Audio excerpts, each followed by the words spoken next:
Hello, Internet, and welcome to episode number 268 of the Comic Watchers Show. He's Chad, I'm Matt. This is our show about comics. Chad, how are you this week? Hot. Hot. It is, Sweaty. yes, it's balmy where you are, which is unusual. I'm waterlogged. It's been raining like crazy in Oklahoma City. So I don't know what that's about, but it's like spring is just hanging on by its fingernails, and it's nice because the ranchers and the farmers are getting a little bit of early drought relief compared to where we'll be in about 2 to 3 months. But I'm over. Welcome to Weather Watchers. Yeah, that's right, baby. This is the new show and format. No, this week we have got writer and creator Michael Schwartz with us. He is going to talk to us about his Kickstarter project, Armored, which is also being published in conjunction with Clover Press. So, Michael, thank you for joining us. Thank you for having me, Chad and Matt. I really appreciate it. We know we're always trying to get the word out about Armored, so every opportunity is great. Yeah, most definitely. I mean, with being a Kickstarter especially, as much word of mouth as you can get, right? Yeah, exactly. So it's interesting. So Clover Press is the publisher of the book, and they kickstart everything they do. So they publish a lot of art books and graphic novels, and everything gets kickstarted. It's a pretty cool kind of format they have. All right. Yeah. And tell us, as before we like really get into Armored, tell us a little bit about yourself and your comics journey, and where did you start reading comics? How did you become a creator, and all that good stuff? Well, I started reading comics really early. My dad is a big comic collector, so I was going to comic shops every weekend, or at least every other weekend with him. And he says that I was in a baby sling being carried around to comic shops. So, and I have since done that with my kids as well. So it's in the family, it's in our genes. Yeah, and at age 6, he got me my first pull list. So, at that time I had Incredible Hulk, so the Peter David run. Yeah, with Dale. Yeah, rest in peace. And the Ron Lim Silver Surfer run, and the McFarlane Spider-Man. So I've been like a collector for a long time. Excellent. Yes. Good DNA there. Yes. And might I add, that was a very good pull list for you being a young lad. Someone else asked me why those titles, and I finally realized what it is. I was obsessed with the Hulk live action TV show. My dad had tons of episodes recorded, and I love the pilot and Return of the Incredible Hulk and Trial of the Incredible Hulk. That was the Hulk reason. And then Silver Surfer, I had one, the matted Silver Surfer toy from the Marvel toy line they had back in the early 90s. Yeah, the toyless ones. That's why I wanted that. There was no other reason other than that. It was like, I need to have this comic series. And I remember when issue 50 came out with the foil cover. I think it's the first foil cover, they say. It was like mind blown. And then, of course, everybody around that time was reading McFarlane Spider-Man. So yes, it was a must. Yeah, no explanation needed. Yeah, exactly. So what do you do in your everyday job, and how did you get into writing comics? So I had always thought I would become a comic book artist. I really, really, really liked the class I did best in was art. My grandmother was a painter, so I was like, oh, I'm gonna get into comics. I love drawing comics. I was always trying to mimic McFarlane. And then somewhere in high school, I discovered, hey, you can go to film school. You can be a movie maker, because I also loved horror movies. And then I kind of gave up on the pursuit of comics. And, right out of film school, I started working at Disney and then Fox and somehow ended up becoming a screenwriter along the way. I'm also a production manager. So yeah, the industry is really weird right now. My day job is I teach animation students at a college. I write movies, and then whenever it comes up, I do production management work in VFX or animation. That is really cool. Yeah. Um, You kind of, being a creative, you kind of have to have a lot of jobs because yeah, lots of hats. yeah, you don't. It's feast or famine is what they say, and now I've discovered in comics it's mostly famine. Now, is Armored your first comics experience? Yeah, this is my first comic. Okay. And I went all out. I was just like, I believe in this story. I had been living with it a long time in my head and was just like, I'm going for it. I got to get it out there. I'm not getting any younger. Yeah. Well, tell us about it and the inspirations behind it. Yeah, so it's a story about a boy who finds a haunted medieval suit of armor, and how he ends up discovering this armor is so he's adopted by this couple. His parents went missing 2 years ago, and he's adopted by this couple whose child died of mysterious circumstances at a castle. And when he's adopted by this couple, he goes and checks out the castle, and he ends up falling into this old tomb and finding this magical suit of armor that has a ghost haunting it. And the ghost is goofy and out of time and has no memory. But the two of them have to team up and kind of find out what happened to his new adoptive parents' previous son. And that's kind of the story. The genesis of it's strange. A lot of people ask, where did the idea come from? I don't know exactly. One day the idea just popped in my head. Suit of armor and then a ghost that's like kind of goofy haunting it.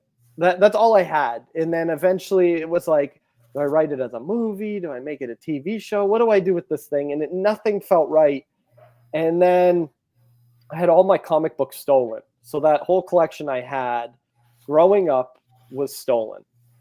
And at that point I said I would never collect another comic again. I was like, I can't even look at comics. I'm so devastated. But then I discovered that the shops around me had like 50-cent bins. And I'd be like, well, maybe they have some of the comics that were stolen. And so now I have more comics than I've ever had. And there was a point where I was just having stacks of books on my, nightstand, and I would read them all. And I was like, I'm reading more comics than watching movies. Why don't I make a comic? And I was like, oh my God, that idea. It's perfect for comic books. That's what I'm going to do. I'm going to do Armored. So that's kind of how it happened. It took the idea came around 2018. So it took like a few years before I really got into it and wrote the script. And were you able to parlay some of your skills from your day job into writing the script for the comic? Absolutely. So I definitely used I used my structural knowledge of how I would write a movie to write this, but then I ended up throwing it out. Like I plotted it out and was like, this is how I'd want it as a movie or a show. And then I was like, but I want this to feel like a comic. And I spent a lot of time, actually. I spent probably a month or two taking all my favorite comics and breaking them down on an Excel document to understand the structure. Oh, wow. It was really weird. I got really obsessed with it. Like, yeah, you did. Yeah. I got crazy. I got to find it sometime. I'm curious to know what the weeds were here. You were here. So and then after I wrote the script, I was like pretty confident. This is the script. I know it. This is what I want. And I sent it to an art director I work with. And at the time, he had done a few Marvel books. And I was like, can you just read it? Can you see if it's any good? You do a lot of art for Marvel. Just tell me if it's anywhere near that level. And I probably wouldn't have continued if his reaction wasn't so good. He told me, he said, this is probably one of the best scripts I've read in like years. So I was like, oh, okay, maybe I got something here. I'm not going to give up, because I was like really close to just saying, this was fun. I'm going back to movies. But he kind of pushed me to go forward. And then I ended up finding an editor through Facebook, of all places, and hiring him. And he helped me find Ishmael Hernandez, the interior artist. Yeah, it was a whole, it took months to get this together. So, what can you tell us about the characters in the book? I know our lead is Andy Taylor, Yes. and he has a tragic backstory. Yes. And he's well, I'll let you do the telling. Yeah, he does. He's suffering basically from loss, right? His parents disappeared or deserted him. We don't know. It is a mystery. And all he wants is to have them back. So he's been bounced around from foster home to foster home, and he doesn't want to ever stay settled with any of the houses he's in. He just wants his parents back. So he spends all of his time obsessing over them. And once he's adopted, he still has this pursuit of finding out the truth about things, like Miles, the boy that died, so his adoptive parents' kids. The other characters are Sir William. He's the ghost. So he's a bit goofy. He talks in a weird way. And I don't know if you guys had a chance to read the first issue at all, but I read all 5. Oh, wow. Okay, awesome. Yeah, I enjoyed myself. Oh, thank you. There's a few people where I give them the first issue and they're like, can you just give me the second issue? And then the next thing I know, they want all 5 right then and there the same night.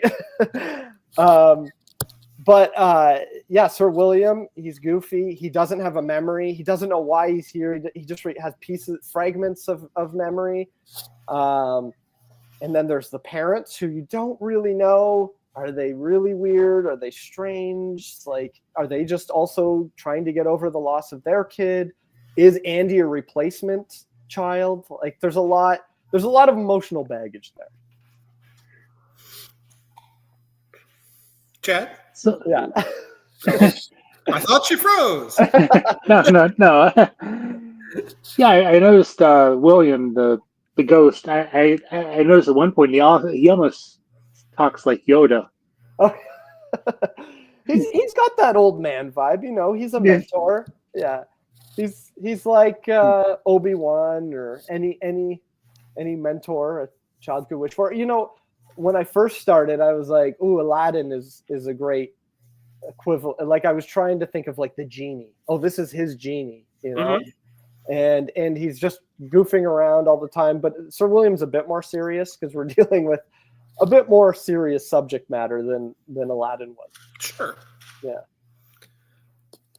So tell us a little bit about the world and the cat. Like, there's a lot of world building that happens in Armored, and I think it's impressive in that you've got a good economy of storytelling. In that, I feel like the world is very lived in. How did you go about creating the castle and just the setting and for all of these disparate characters so that they could all come together and organically? Yeah, I have to say I started with this first story trying not to worry too much about where it would go. I know the ending, like I know the answers to everything, but it was, how can I make this fun to get to that ending? Mm-hmm. And also, how can I make sure this ending, people aren't disappointed by the ending? That was really important to me. I was like, okay, people are going to read this. I know I'm going to do 5 issues to start. I want people to feel satisfied by the end of the first 5 issues, but I also want them to keep reading more because I have so many stories to tell in this world. And I kind of plotted it out. Like, I really did a detailed plotting of 1 to 5. And then I have a very loose idea of what the next story I have really plotted out. But then the third, it's kind of in increments of 5. So every 5 issues is a story. So let's call those volumes. Like, since the Kickstarter's for volume 1 right now. So volume 2 is plotted out. Volume 3 I have an idea for, and volume 4 I could wrap it up in volume 4. If it does well, I want it to keep expanding. I would love to do spin-offs.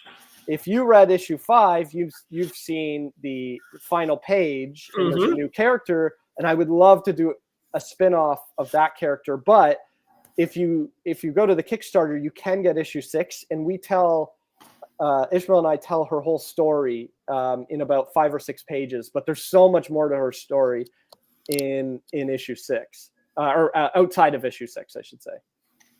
Okay. Yeah. Now, are any of the characters based on yourself or people you know, or just kind of ones you've created out of bits and parts? I would say bits and parts. Like I definitely was just kind of cobbling it together. People say certain characters remind them of other characters, and that's probably just because I'm obsessed with 80s and 90s like movies. I couldn't help but be influenced by them.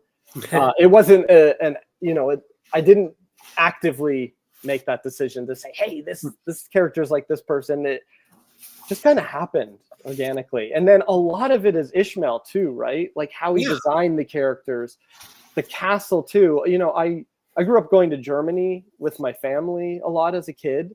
And so I spent a lot of time going to castles. And I'm obsessed with castles. Like when my wife and I went to Portugal, we went to castles. When I went to Ireland a few years ago with a director, I was like, I got to see castles, man. That's why we're here. I love castles. And so Ishmael lives in Spain. So he's around all of, that European architecture and stuff. So he was the perfect person to collaborate with to really bring what this world feels like. So it is a real mix between the two of us in creating this world. How did you find Ishmael? So when I started working with Chris Stevens, the editor, he threw a few different possible artists my way, and Ishmael just was the top of the list immediately. I saw his art even before he sent it over, and I was like, yeah, this guy is cool.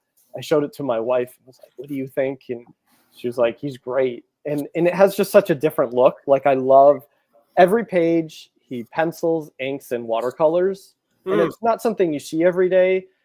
And on the, at comic shops, and I was like, it's unique. It feels like at points, like it could be like an old medieval scroll or something, Yeah. It just felt like it fit the tone. I caught a little bit of the Jeff Lemire influence in his style. Totally. There's some Tim Sale in there. Other people have thrown out other names as well. Like he definitely has his own style, but there's little bits of other creators for sure present in his style. It's cool. So did you find that there was like a language barrier or anything that you guys had, or how did you develop a working relationship? He speaks fluent English. Ah. So that helps. Definitely. Yeah. But it all started with Chris. Like Chris really was acting as like the editor. Like I hired Chris, and he was like, you know what? It started with this working relationship of like Chris kind of directing him a bit, and then eventually it became the three of us talking together. Yeah, there's no language barrier, and honestly, when he sends layout pages to us, he nails it. Like on the first pass, you're just like, this is perfect. I don't have any notes. And usually Chris has a keen eye because he's been in comics for years now. And he would see little things like, oh, maybe flip this panel. This will work better with lettering if you flip it, or can you move that character over a bit? But otherwise, he's so good. He honestly is like a master, and I'm surprised no one has tried to scoop him up at this point. Yeah. So, as you were writing the series, was there a character that you kind of attached onto, or had enjoyed writing more so than any other? Probably Sir William. The banter between him and the kid, I'm always like, what ridiculous thing can he say that Andy thinks is so over the top? Or it was always fun with Sir William. But I Chris would have to pull me back. He's like, you're going way too crazy with the dialogue. There's too many, I'm fondest of you, boy. There's a lot of that. So it was good having Chris to pull me back. Yeah. I think there was one exchange where Alex was like, capiche, and he was like, capiche. Yeah. I definitely want to do more of that in the next arc. It's just him discovering things like, what is this? Like he's fascinated by the computer. He doesn't know what he sees the train coming when they're going into town. Oh, yeah. And he thinks it's like some worm or giant worm creature from his times, because he lives in a weird. He's from medieval times, but it's a fantastical version. It's the Dark Ages, right? Quote unquote. Yeah. So you pretty much get to let your imagination run wild. Was there any ideas that you had that didn't quite make it to page? Not really, because I had it set. What I found though is for the second arc, how much, after I came up with the first arc, I quickly plotted out the second one, and I realized pretty soon after things started to change. Like my ideas started to change. Like you've seen the Jay Lee cover. Which side is it? This side. That's when Jay Lee handed in this cover, it gave me a whole new idea for the villain that I have planned for the next arc. So issues 6 through 10.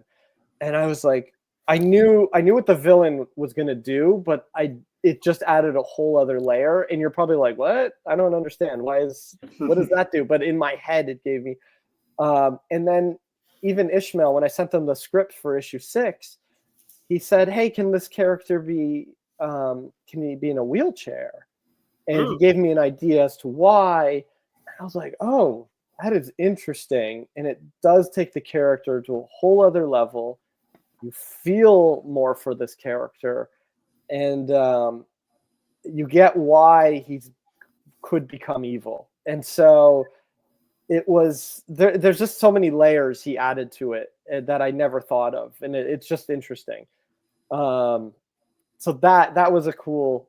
That I would say it's more adding now at this point, Chad. It's like nothing I didn't get. Everything I wanted is in. I think the only thing at points I'm like, oh, I wish I could have had more issues. But at the same time, I'm happy I was able to make it condensed so people didn't have to buy like 12 issues just to get the same story. I'm not oh, here's issue 6. So sorry, guys, nothing happened. They were in school all day.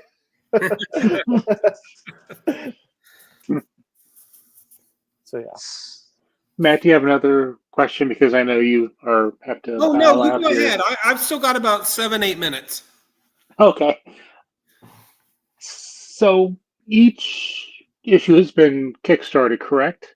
Yeah. So Clover kickstarted issue 1 and 2 first. That was the first Kickstarter. And that was successful. And then as the issues were hitting stands, issue 1 and 2, we did a Kickstarter for 3, 4, and 5. So the way they did it is they kickstarted with a whole bunch of Kickstarter exclusive covers, and then the shops get one cover only. So anybody that kickstarted that first run, you're getting covers that most people didn't get. Yeah, you have a pretty sweet looking David Mack cover in there. That actually, the David Mack cover. Where am I? Look at this. Which way am I? The David Mack cover's on this side. There we go. It sure is it. Yeah. The David Mack cover, it was for issue 4. And so in the Kickstarter, you could get an exclusive foil version of this. Oh, wow. But then the regular version was at comic shops. And actually, this is the issue that sold out everywhere. So, like, this is the one that Diamond sold out of and Lunar sold out of. Well, with good reason. It's an amazing cover. Yeah, and that's why I think Clover ended up deciding, let's make that the dust jacket in this Kickstarter. So if you back this Kickstarter, it's the only place you're going to be able to get the David Mack dust jacket. It's exclusive to Kickstarter. It won't be in stores. And then on the inside, underneath the dust jacket, we have a new cover by Francesco Tomaselli, and he's a DC artist. He does a ton of DC covers right now. So, yeah, that's what shops will be getting. They'll just be getting the Francesco cover. And how are you guys able to attract these like A-list artists and don't take this the wrong way, your little Kickstarter? Well, it helps, so I don't know how much like Clover Press, they have an insanely awesome line of art books right now called the Marvel Art Of, and they just started a DC Art Of line where they did a Marvel Art of David Mack, Marvel Art of Alex Malev, They just did a DC art of Jorge Jimenez. So they work with top talent now. Like they also do graphic novels with indie creators like myself, but their big books right now are these gorgeous art books. But Chris Stevens had a relationship with Clover, and Chris Stevens has worked with all of these artists. So, it wasn't a for sure thing, but Chris reached out to them and said, hey, can you check out issue 1? And the people have been pretty receptive. Like, I think also it helps that a lot of, I worked with R.L. Stine on a movie. I adapted one of his movies, and I sent him issue 1, and he gave me great feedback. And I think it helped that so many people kind of threw their support behind the book as well. Like Dan Aykroyd even provided me a blurb for the back of the book. No kidding. Yeah. Great. No, I've been very fortunate. Honestly, It's just like the stars kind of aligning. People, Jeff Johns gave me a great quote as well. And just the support people have shown the book has been amazing. Like, honestly, I don't know if it would have been as much of a success if it wasn't for everyone just throwing their support, because it took time.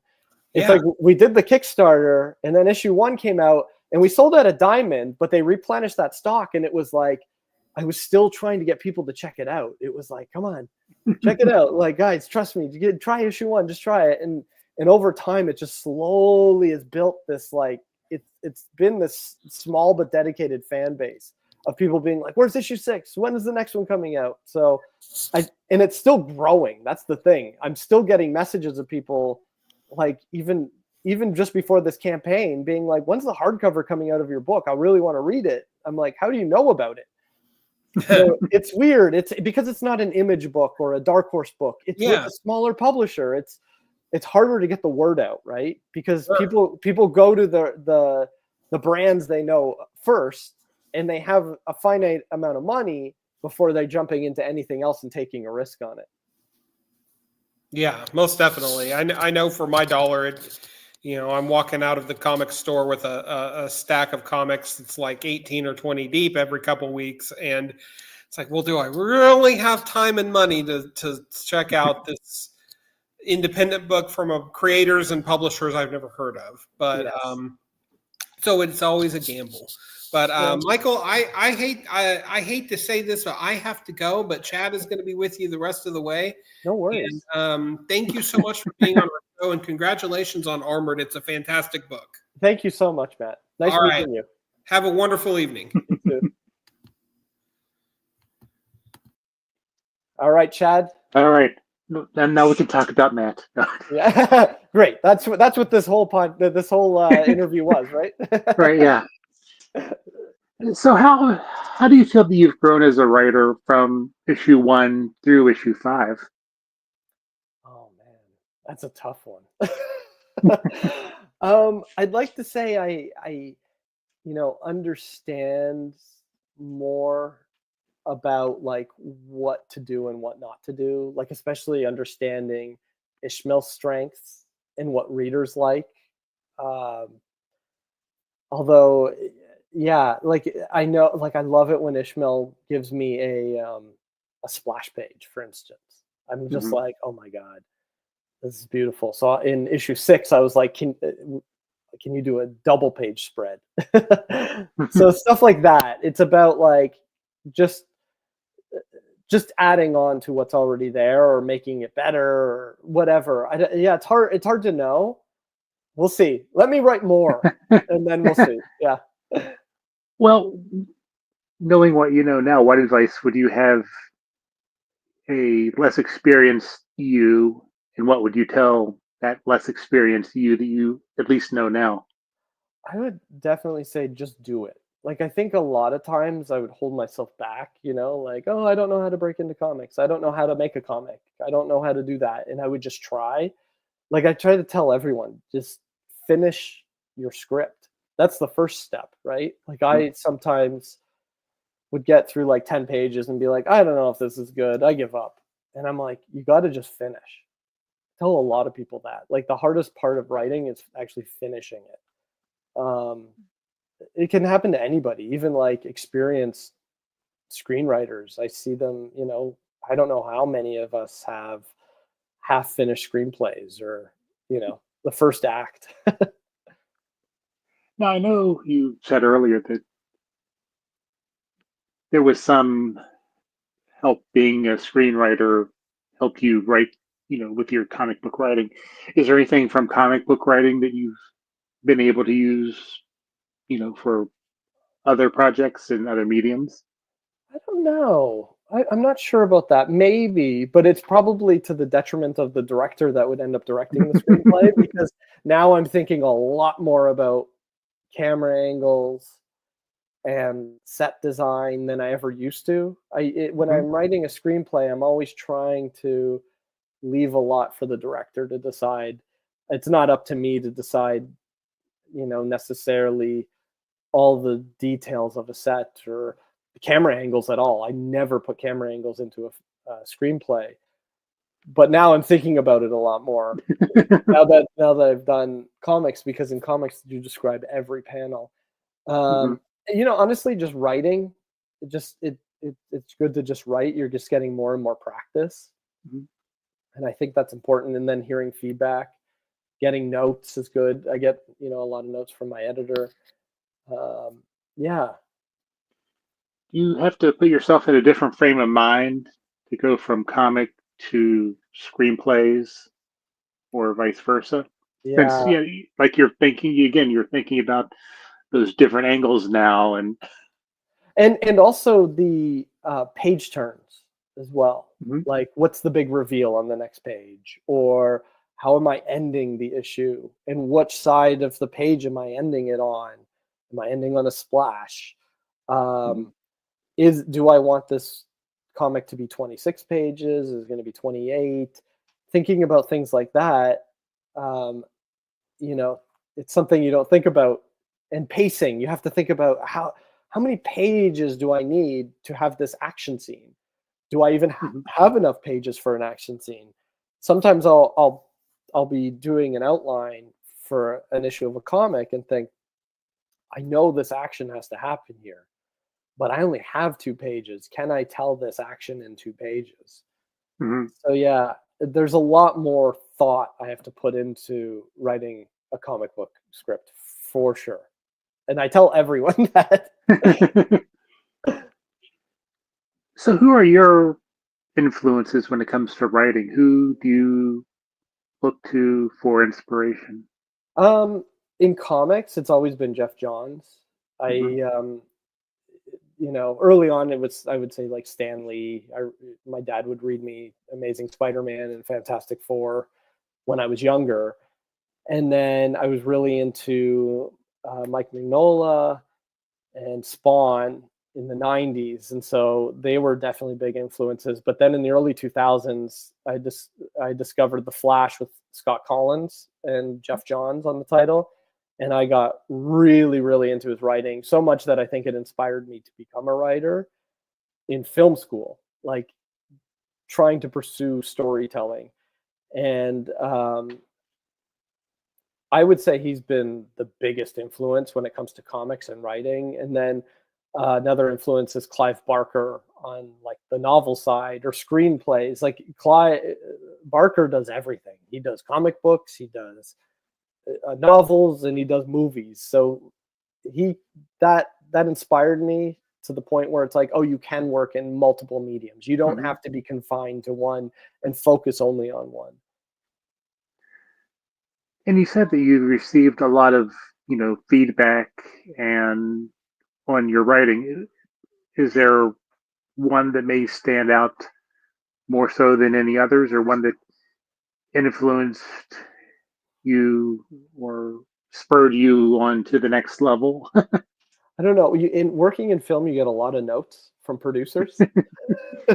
So I'm used to getting notes. A lot of notes. I'm always getting notes. That's like, you live in notes.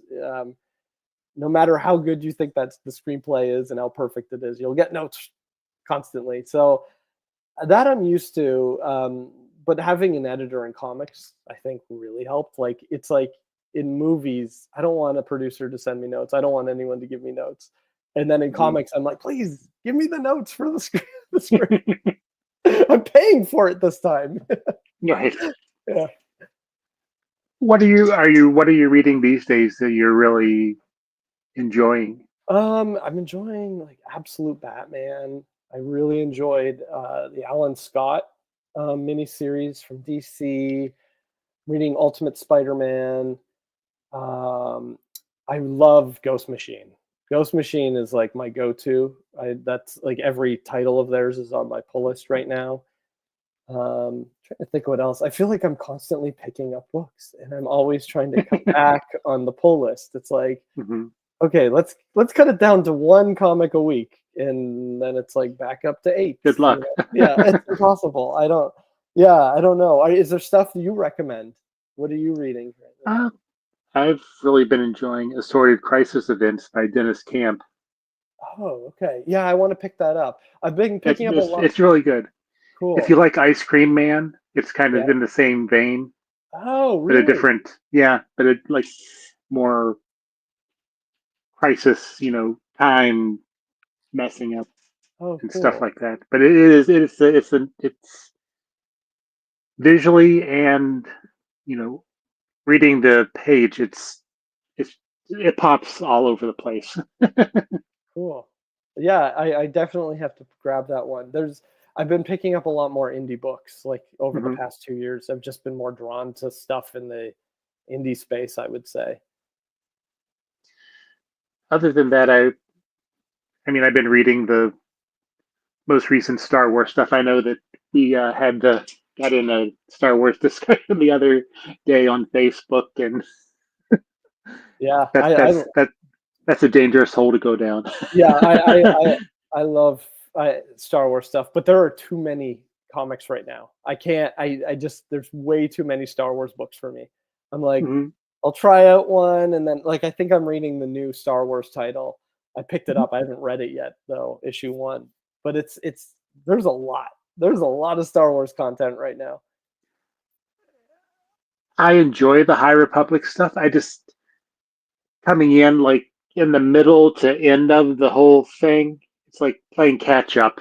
Oh yes, yeah. And seeing where the comics kind of fit into where the books go, and there's a lot of characters to keep track of. It's too many. I was all in at the beginning, and then I fell off. I just couldn't keep up. Yeah. Are there any characters, from any company that you would like to tell stories about? Well, being a Canadian, I would love to do Alpha Flight. Alpha Flight has always been one of those ones where I'm like, oh man, if I can get my hands on them, or even write a movie. Does Kevin Feige watch your show at all? I don't know. Watching right now? Hook me up with Alpha Flight. No, Alpha Flight, Silver Surfer would be really cool to take a stab at. Is there anything besides them being Canadian about Alpha Flight that appeals to you? I don't know. You know that? I don't know. I've been so fascinated by them since I was younger. And I love the idea of the fact that like we up here in Canada, we have a we have socialized medicine. So it's like government run healthcare. Lucky. And and they're like a team that's government run. So it's like X-Men, but a different perspective a bit. And I think there's some interesting stories that have been told or that could still be told with them. And even the relationships with America.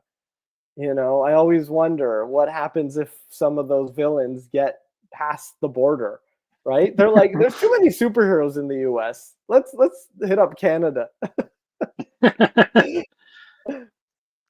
Anything on the DC side?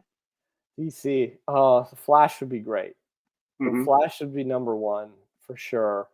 Yeah, there's a lot. I'm sure that there is. I think Green Lantern's too intimidating for me. Jeremy Adams is doing such a good job that I could not ever go near that book after Jeff Johns and Jeremy Adams and what's his name? Robert I forget his last name. Vendetti. Yeah, it's like, as much as I love Green Lantern, it's too intimidating. Yeah, there's tons of characters though. Like Teen Titans would be fun. Team book, but yeah. I honestly, I would take any. I have these ideas for Batman too, but that's a pipe dream. I know there's so many amazing writers. He's forced to move to Canada. Yeah, exactly. He's building a new Wayne Enterprises Canada. Yeah, he's moving offices. When Lex Luthor takes over as president, he moves his offices north. So what is, getting back to Armored, what has the Kickstarter experience been like? It's interesting. I'd backed a few things, but I didn't really know the process. Like Clover really gave me a crash course into it. Like I feel like there's communities for Kickstarter where people are really in the know about books, and I think a lot of comic fans, you're either are a person that kickstarts or you don't. Like you're a Wednesday warrior. I don't find there's a lot of overlap, because the people that bought my book at the comic shop, they didn't even know about the Kickstarter. So it's this weird, like, not a lot of them will do both. And so I was a Wednesday warrior more than a Kickstarter person. I backed a few books, like friends, or if someone said, hey, this is a cool book, you should check it out.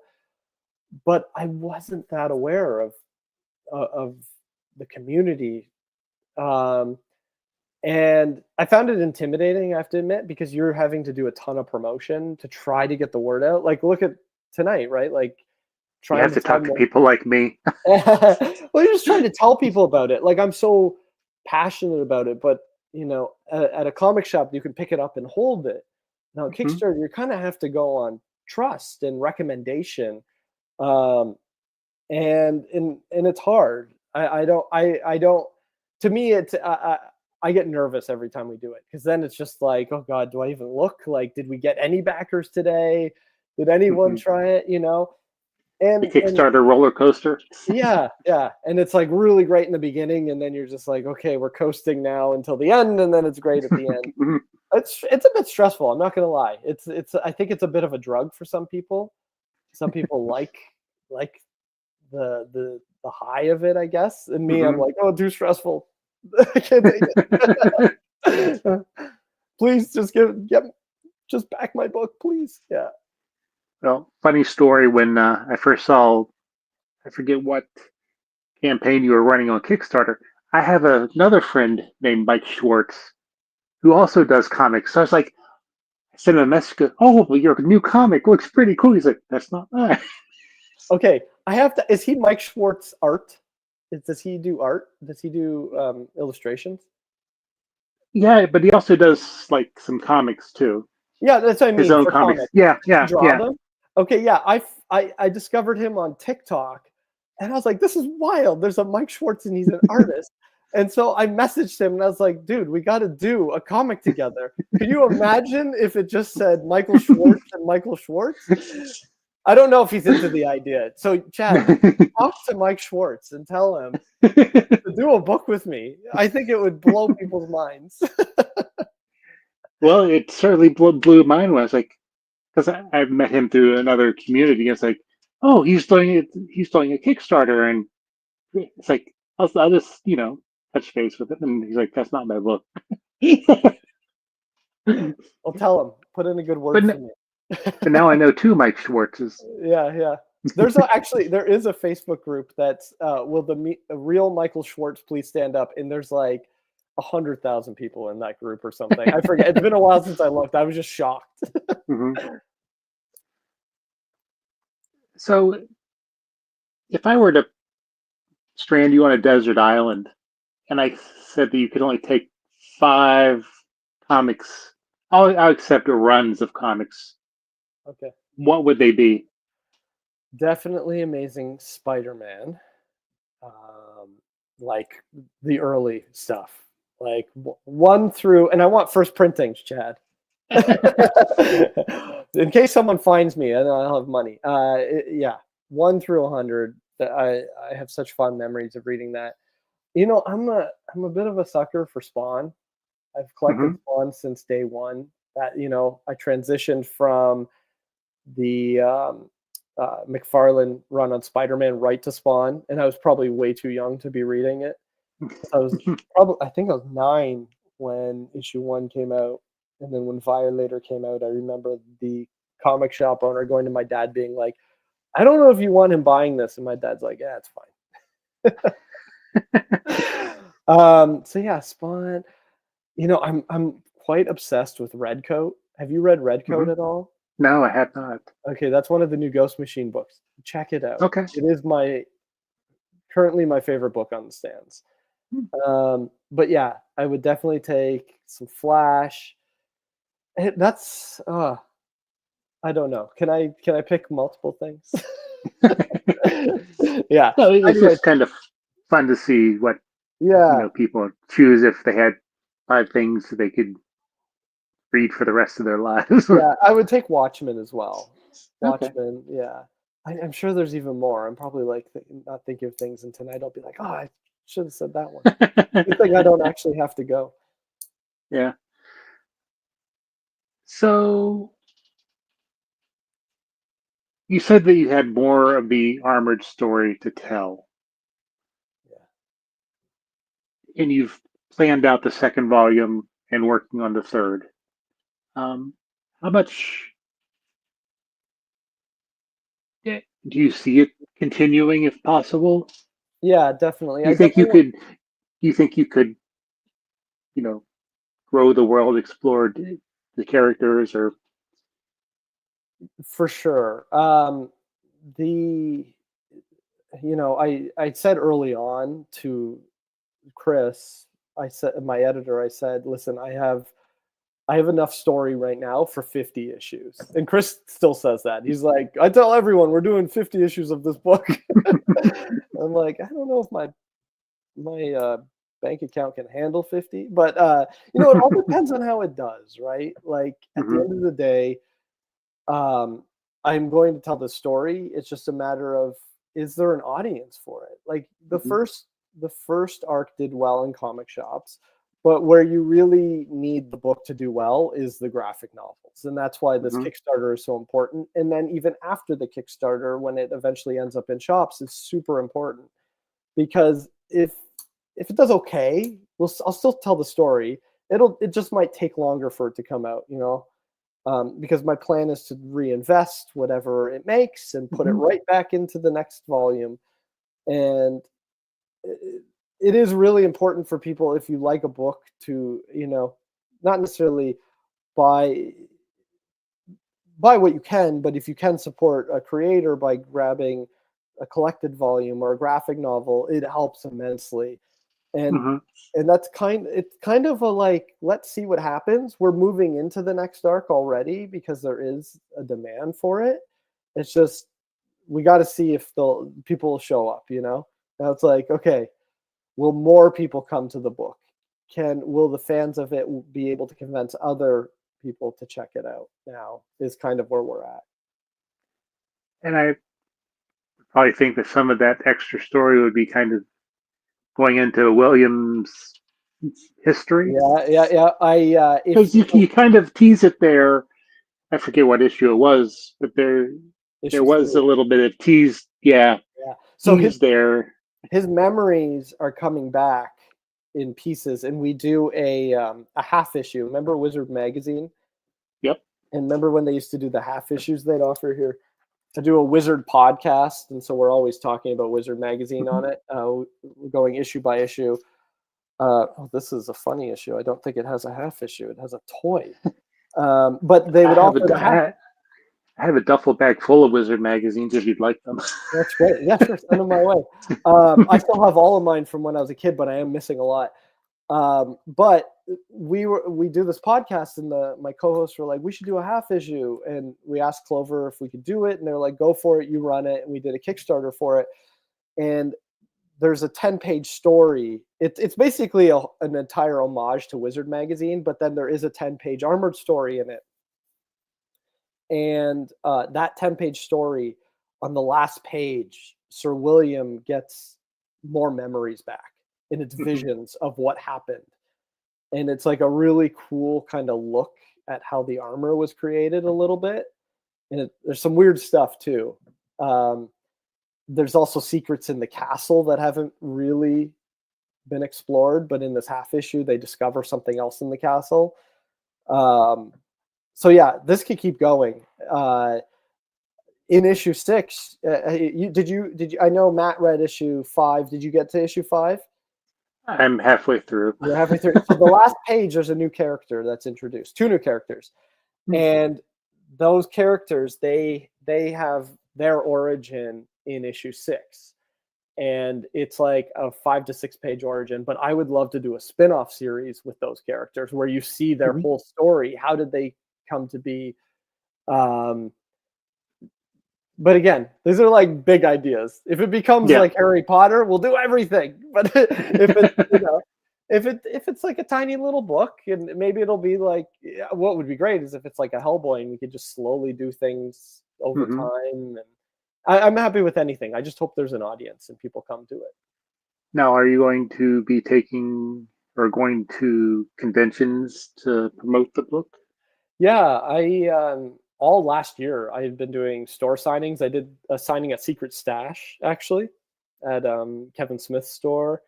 I was all over doing signings. I was at San Diego last summer, Toronto Comic-Con. I'm going to Thought Bubble in the UK, actually, with it. So it'll be my first European convention. Cool. Yeah. I'll be at San Diego again this summer as well. So I'll be at the Clover booth hanging out there. Nice. Never been to San Diego. I go to New York Comic-Con every year. Okay. Well, I'll see you at New York maybe. I was there last year. Yeah. Okay.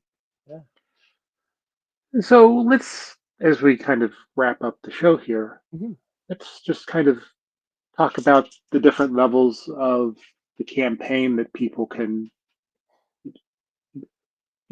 contribute to for the project. Yeah. So if you're just wanting, if you're overseas, the best thing to do is get the PDF, just the plain old PDF. Then the next level up would be the hardcover with the dust jacket. So that is just the book, and you get a PDF copy, and you get the hardcover with the exclusive David Mack dust jacket.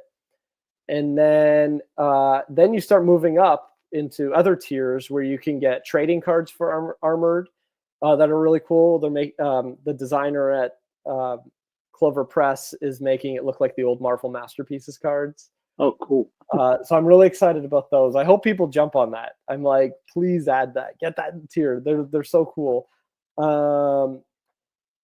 Then there's some mini prints you can get in other tiers. And then there's one tier that's just like everything, the trading cards, the prints, the hardcover, the PDF, and then also an issue 6. So this is an opportunity for people. If you read 1 to 5 already and you're like, oh, is there, I that's like one of the questions I'm asked the most is like, when's the story continuing? Because issue 5 came out in December. And so people have been like, can we please get issue 6 now? This is your opportunity to jump into the story before anyone else. It's the perfect way to get it. You'll get the hardcover, and you can get issue 6 at the same time and continue on and see where we're headed. Yeah. Well, do you want to give a final pitch for the campaign for Armored? Yeah. Well, I always tell people, if you like mystery stories, if you like fantasy, if you like horror, if you like spooky stuff, and superhero stuff as well, that's what this book is. If someone told me it reminded them of Stranger Things mixed with Sword in the Stone, and I think that's a good description of it. I always, if you're curious about the book, Comics Beat actually has the whole first issue up on their website now. Or if you don't want to go to their website, you can contact me directly on Instagram or Twitter, and I'll send you the first issue PDF. I just want people to read it. I really want people to give it a shot. And I know comics are expensive right now, so hey, I'll give you a free digital comic to give it a try. Cool. Yeah. And where can people find you on social media? So you can find me at on Instagram at Mike Schwartz Writes, or on X or Twitter at the Mike Schwartz, and I'm also on Blue Sky as well at I think it's the Mike Schwartz over there. I don't know. I have too many different handles. I need to consolidate. Yeah. Don't we all? Yeah. Exactly. Well, is there anything else that you wanted to mention about the book, about just what you do in general? No, I think just give it a shot. And if you have kids, if anyone has kids, I wrote a Netflix movie called No Malone, so I tell everyone to give that a shot. It's a great kids movie. And I wrote an R.L. Stine movie for Hulu called Zombie Town. Okay. Yeah, they're fun kids movies. And then Armored is slightly more serious, and it's not. Armored is my baby. If you like any of those, definitely try out Armored. But it is. I definitely say it is for teens, tweens, and adults. Like most of my readers right now are adults, but I'd love if more people shared the book with their kids, especially the kids 9 and up, let's say. Yeah. No 5-year-old should be reading Armored. Well, I definitely plan on finishing issue 5 this evening. Awesome. But I want to thank you for taking the time to chat with us this evening, and we'd love to have you back when issue 6, or you have something new you'd like to talk about, or if you just want to shoot the breeze about comics and Star Wars, and there's that too. Oh, that'd be awesome. Thank you so much for having me on, Chad. Really appreciate it. All right. Well, we will be back next week. I forget right off the top of my head who our guest is, but we will be back. Cool. And as Matt likes to say, the world is a crappy place at the moment, or can be. So do something nice for somebody. Support your local comic book store, support local artists, and all that. And just do something good for somebody. And we'll be back next week with more Comic Watch.